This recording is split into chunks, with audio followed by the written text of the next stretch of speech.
Alright, so I just beat Crash Bandicoot Twinsanity in 2026, and bro, I just wanted to talk about it because this game is interesting.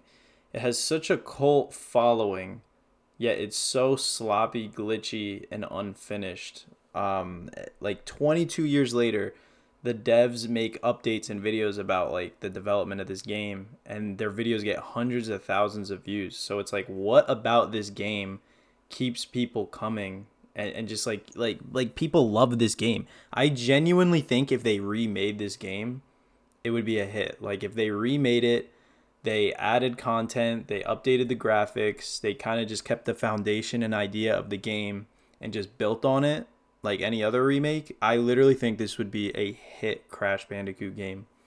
And I would love it. Now, I will say this game has a special place in my heart. I used to play it when I was a kid. It was like the game that got me into gaming. However, this was like over 15 years ago since I even touched a PlayStation 2. So my playthrough was semi-blind. There were things that I kind of remembered, things that looked familiar, but I don't even know if I ever beat it when I was a kid. I just played the same levels over and over.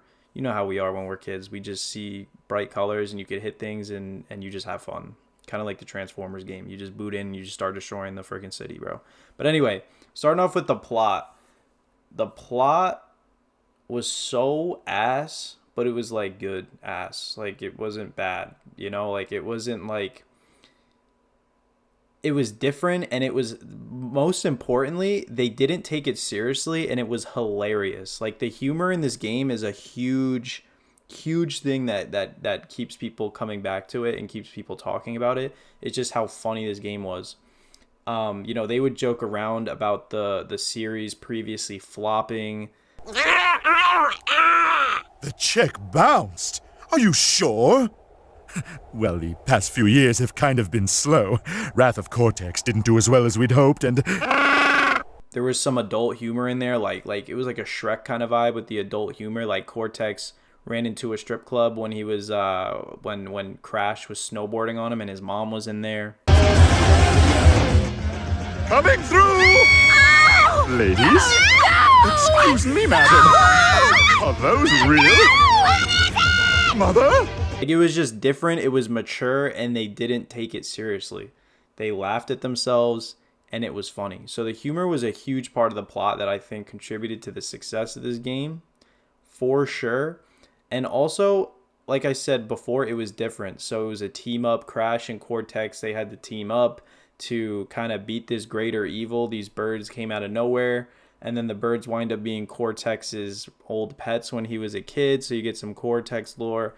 And then eventually they travel to the 10th dimension after getting the gemstones and making a machine to travel to the 10th dimension in order to confront the birds and beat them. So the plot was different. It was funny, and they didn't take it seriously. The amount of plot holes in this game, I can make a novel out of it, and I'm not even going to talk about them because it's just not there's no point. This video would be an hour long. There are things in this in this game that make no sense. And I'm just like, bro, how is this happening right now? It just made no sense. But anyway, that's the plot. I mean, look, it's a Crash Bandicoot game. We're not talking about God of War. We're not talking about Red Dead Redemption 2. It was goofy and it was funny. And honestly, that is just enough for games like this to succeed, in my opinion. All right. Like, not everything has to be as serious God of War. Like that. And I think that's something that people need to learn these days when it comes to making a freaking video game. Like, there are a place for video games that are just funny, stupid, and just fun, like a video game. But anyway, moving on to gameplay. The gameplay is fun. It's just a Crash Bandicoot game. It's not bad. It's kind of janky. It's glitchy as hell. Like this glitch right here, dude was just moving. He was levitating, and I don't even know how to explain that. Like he was just frozen. But it was janky. The slide jump mechanic was fun. I don't know, like it was just a Crash Bandicoot game. So there's not much to say about the combat. The boss fights were really bland. I mean, like the first one, it's just a Crash Bandicoot boss fight. You're hitting lasers back. Friggin' Optimus Prime Crash comes in. You hit lasers back at him. That's how 90% of the boss fights were. That's just how Crash Bandicoot boss fights are, especially in the early 2000s. So I'm not going to say that they're like bad, but that's They're not revolutionary. There's nothing. There's no boss fights that should keep like a cult following coming back 22 years later to say this game is amazing and it deserves a remake. In my opinion, the gameplay is not really what makes this game so popular. I'm not saying it's bad. It's just okay. You know, it's a Crash Bandicoot game. It's okay.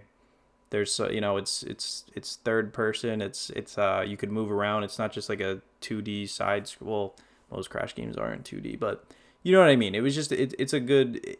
The gameplay's okay. This one boss fight, it looks like his freaking.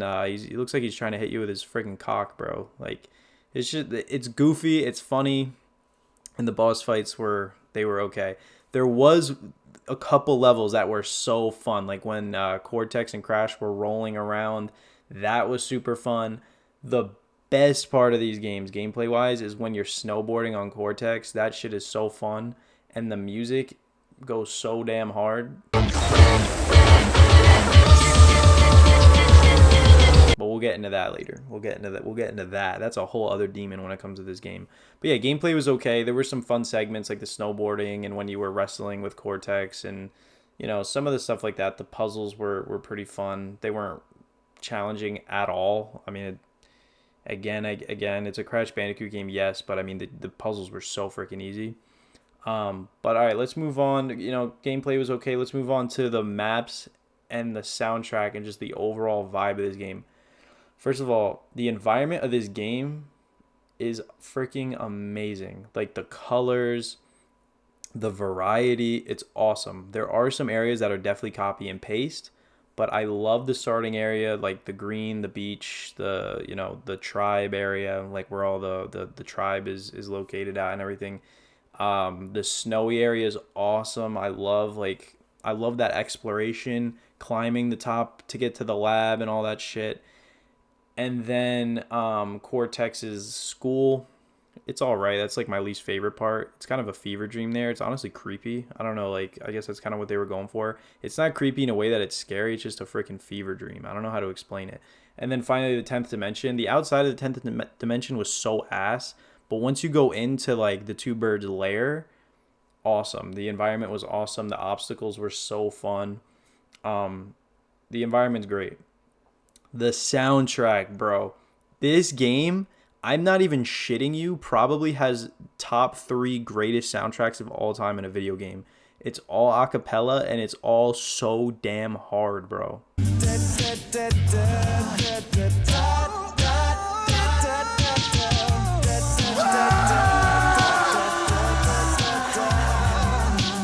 Like, listen to that. That's going to be stuck in my head for weeks.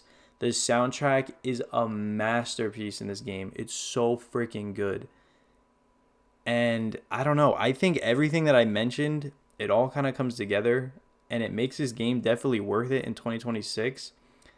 The reason I think this game has such a cult following, it's really hard to explain. And it's really hard to answer that question. Like, why does it have such a cult following?